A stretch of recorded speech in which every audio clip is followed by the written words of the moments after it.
Ada sebuah hadis Rasulullah Shallallahu Alaihi Wasallam yang menurut ahli hadis, hadisnya termasuk kelompok hadis Hasan yang diriwayatkan oleh Imam At-Tirmidzi. Baginda Rasulullah Shallallahu Alaihi Wasallam bersabda, "Wahai Ali, ada 3 hal yang kamu jangan mengakhirkannya, jangan membikinnya lambat atau membikinnya lama. Jangan mengakhirkannya terhadap 3 hal itu." Apa 3 hal yang dilarang untuk dilambatkan atau dibikin lama? As-shalah idza atat, wal janazah idza hadarat, wal ayyimu idza wajadat laha kufwan. Baginda berpesan atau berwasiat kepada Sayyidina Ali karramallahu wajhah, jangan engkau mengakhirkan 3 hal. Pertama, jangan kau akhirkan sholat jika waktunya telah tiba. Kedua, jangan kau akhirkan pengurusan jenazah dan bahkan menguburkannya apabila dia telah siap untuk dikuburkan, untuk siap dikebumikan. Dan yang ketiga, jangan engkau membiarkan orang yang mau menikah bujang dibiarkan lama-lama jika dia sudah menemukan kufunya. Nah, mitra sekalian yang dirahmati oleh Allah Subhanahu wa taala, pertama harus kita ketahui apa yang dimaksud dengan kufu itu. Kufu adalah sebuah lapad, sebuah pengertian atau konsep yang sama juga dengan kafa'ah. Kafa'ah atau kufu itu adalah konsep tentang kepatutan, kelayakan, kesepadanan atau kecocokan pasangan yang akan membangun hubungan untuk tujuan ke jenjang pernikahan. Jadi istilah kufu dan kafa'ah itu dikenal luas di dunia muslim dan di dalam keilmuan keislaman berkenaan dengan fikul munakahah dan keluarga muslim sebagai sebuah arahan untuk cocok tidak cocoknya, patut atau tidak patutnya, layak atau tidak layaknya, sepadan atau tidak sepadannya antara calon istri dengan calon suami. Sehingga atas dasar kesepadanan ini keduanya nanti bisa melanjutkan hubungan yang lebih serius dan di dalam hubungannya dia akan mendapatkan kebahagiaan dan kelanggengan.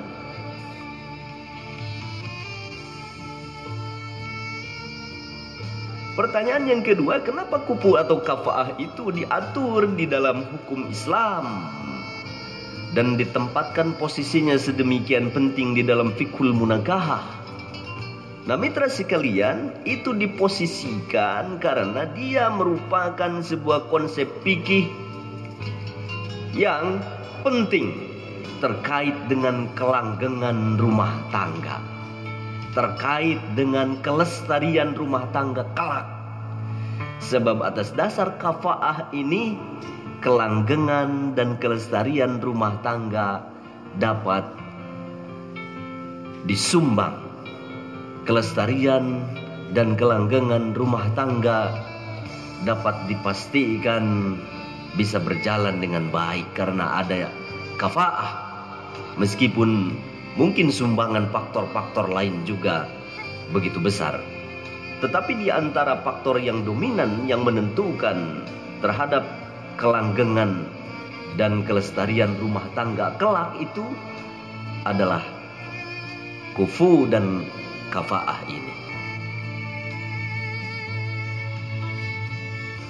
Mitra sekalian yang dirahmati oleh Allah Subhanahu wa taala, apa cantolan argumentatif atau alasan berkenaan dengan konsepsi kufu dan kafa'ah di dalam Islam itu?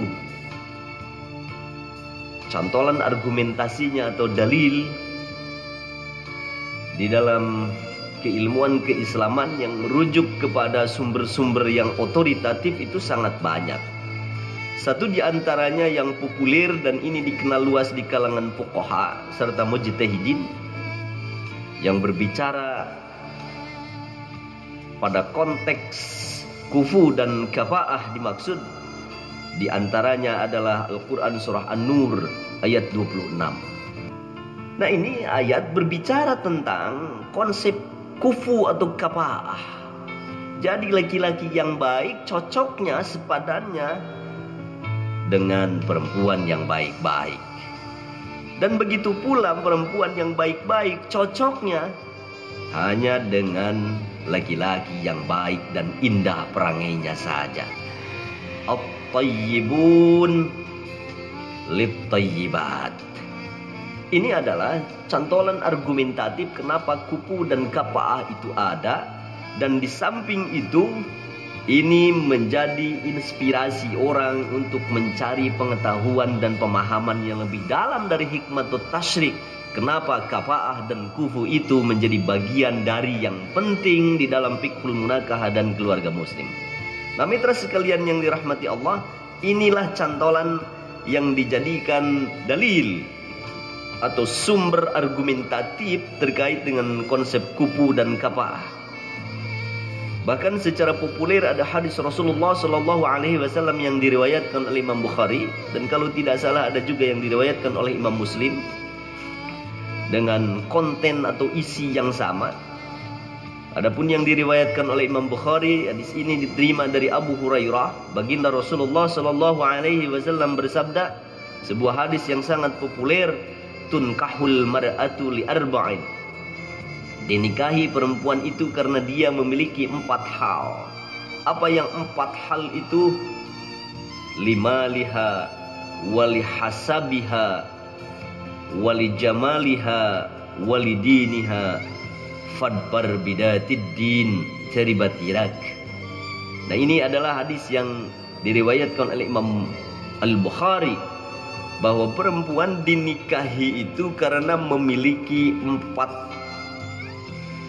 kecocokan, 4 kesepadanan bagi laki-laki yang menikahinya. Jadi ini bukan persoalan orang memilih belaka, tetapi memilih karena adanya pertimbangan kafa'ah, kesepadanan bagi laki-laki yang memilih itu. Dan bisa juga berlaku perempuan memilih laki-laki karena ada aspek kesepadanan yang dimiliki oleh laki-laki pada 4 hal. Kesepadanan pada aspek apa saja yang 4 itu? Di dalam hadis ini diungkapkan, pertama, kesepadanan pada aspek maliyah, pada aspek kekayaannya, hartanya. Kemudian yang kedua, walihasabiha, pada status sosialnya.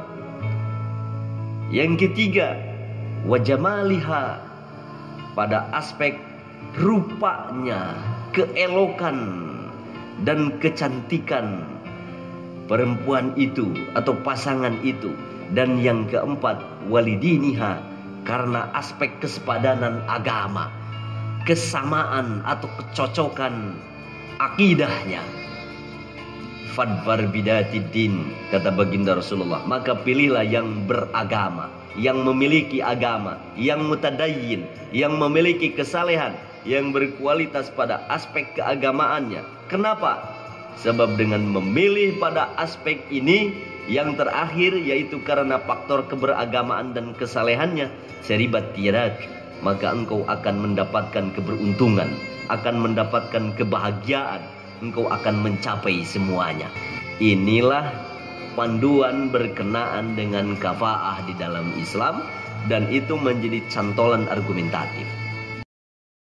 Dengan begitu, apa saja aspek-aspek dari kekufuan atau kafa'ah di dalam Islam itu? Pertanyaan ini sudah banyak dikupas dan dipaparkan oleh para fuqaha yang berkecimpung di dalam hukum keluarga Islam dan ahwalus syahsiyah pada umumnya. Imam madhab yang 4, kalau kita membuat khulasah dan resume dari beberapa risalah dan kitab-kitab yang ditulis oleh para imam kenamaan itu, sekurang-kurangnya kita bisa memahami bahwa aspek-aspek kekupuan di dalam perjodohan itu ada 5. Pertama, kekupuan di dalam agama. Jadi bisa dianggap kupu dan sepadan antara calon istri dengan calon suami dan layak untuk dipersatukan dan bahkan kelanggengannya nanti relatif akan kuat. Itu jika agamanya, keyakinannya, akidahnya sama. Yang kedua, aspek kekupuan itu pada aspek nasabi, pada aspek keturunan. Dan ini juga penting. Maksudnya ini tekanannya lebih kepada keakuan dan keegoan yang dimiliki oleh dia karena statusnya. Itu akan sangat berpengaruh.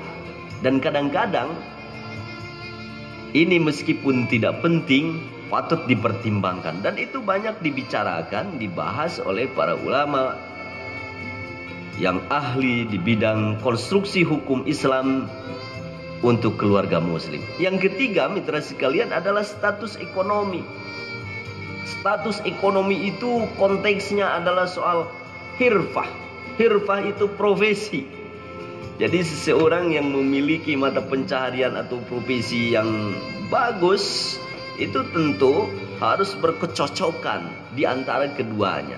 Dan tentu ini juga bersifat instrumental dan tidak mutlak, karena nanti akan berlaku hukum-hukum yang lain. Yang keempat, mitra sekalian, status pendidikan, karena terkait dengan fikrahnya, dengan pemikiran dan wawasan di antara keduanya. Sebab ketika terjadi jurang atau jarak yang sangat jauh, bukan saja pada jurang status sosial dan ekonomi, status pendidikan pun. Dan yang kelima, mitra sekalian yang dirahmati Allah, itu ada pada aspek kemerdekaan, pada aspek status sosial calon suami atau calon istri. Ini disebut karena pada zaman dahulu memang perbudakan itu masih ada, sementara sekarang perbudakan sudah tidak ada. Perbudakan sudah dihilangkan dari muka bumi. Dan seluruh negara sudah meratifikasi hak asasi manusia, sehingga perbudakan tidak ada lagi. Tidak ada perempuan budak, tidak ada laki-laki budak. Semuanya sudah merdeka, semuanya sudah dibebaskan. Dan zaman now ini tidak ada lagi perbudakan, karena itu bertentangan dengan fitrah dan hak asasi manusia. Hak yang paling dasar yang dimiliki oleh manusia, yaitu kemerdekaan. Nah, pada aspek kekupuan, perkara kemerdekaan ini menjadi pertimbangan. Jadi soal laki-laki atau perempuan yang merdeka, lalu dia mencari jodoh yang belum merdeka, itu juga tidak kupu. Makanya ketika dia, si calon istri atau si calon perempuan, ingin memilih yang masih belum merdeka, maka harus dimerdekakan. Itulah Islam, datang untuk melakukan pembebasan dan memerdekakan manusia, sehingga manusia lewat perkawinan menjadi mulia, dan kedua-duanya ada di dalam kecocokan dan kesetaraan untuk bersama-sama membangun dan menciptakan atau mewujudkan kebahagiaan di dalam hidupnya lewat mahligai rumah tangga.